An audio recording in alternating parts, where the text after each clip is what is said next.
अस्सलाम वालेकुम। राजस्थान के एक स्कूल में 9 साल का लड़का मौत के घाट उतार दिया गया है, इसलिए कि उसने एक ऐसे गड्ढे से पानी पिया जो अपर कास्ट के लोगों के लिए रखा गया था। उस्ताद ने उस लड़के को मार मार मार कर मौत के घाट उतार दिया। बहुत ही अफसोसनाक खबर है। इस दौर में भी ऐसे वाक़यात पेश आते हैं। बहुत ही अफसोस की बात है। न जाने हम और हमारा मुल्क किधर जा रहा है। इसके अलावा एक और बात भी है जो मैं कहना चाहता हूँ आप लोगों से। NDTV को इंटरव्यू देते हुए मरहूम जगजीवन राम साहब की बेटी कहती हैं कि 100 साल पहले उनके वालिद के साथ भी एक ऐसा वाक़या पेश आया था, मगर वो उस वक्त बच गए। मगर मोहतरमा अफसोस से कहती हैं कि ये लड़का राजस्थान में नहीं बच सका। अफसोसनाक खबर। इसके अलावा उस इंटरव्यू में मोहतरमा जो कि जगजीवन राम साहब की बेटी हैं, ये भी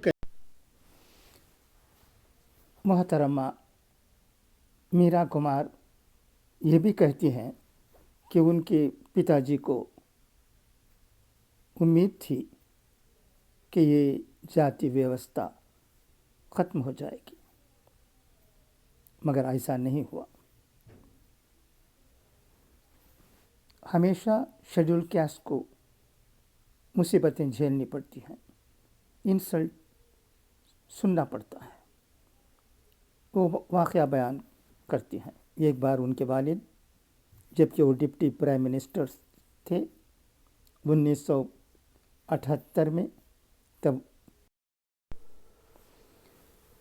बाबू Jagjivan Ram ji was invited to unveil a statue of Dr. Sampurnananda in Varanasi, but he could not do it. He was insulted and sent back saying, "Chamar, chale jao." And then the statue was washed with Ganga Jal. It was the insult made to the Deputy Prime Minister of the country. Meera Kumar साहिबा का कहना है कि उन्हें भी insult सहना पड़ा है। एक बार उनकी पोस्टिंग लंदन में हुई थी। घर की ज़रूरत थी। वहाँ के मिस्टर जैकब से उनकी मुलाकात हुई। वो 25 साल से लंदन में रहते थे। उनका घर मोहतरमा को पसंद आया। बातचीत हो गई। उसके बाद उन्होंने सवाल किया कि आप ब्राह्मण हैं? इन्होंने कहा, नहीं, मैं शेड्यूल कास्ट हूँ। उसके बाद जैकब ने उन्हें घर नहीं दिया। ये क्यों?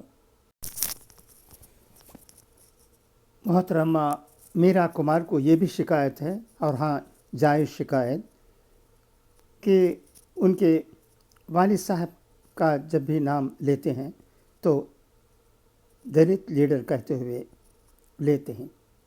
ऐसा क्यों? वो पूछती हैं। क्या किसी और लीडर को उनके ज़ात के नाम से याद किया जाता है?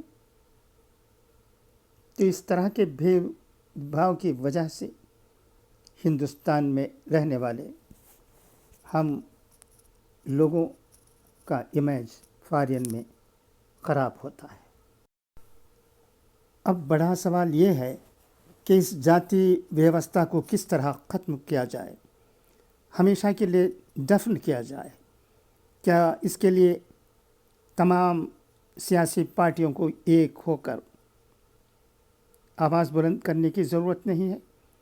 कब तक हम इस तरह के भेदभाव में लगे रहेंगे? हिंदुस्तान को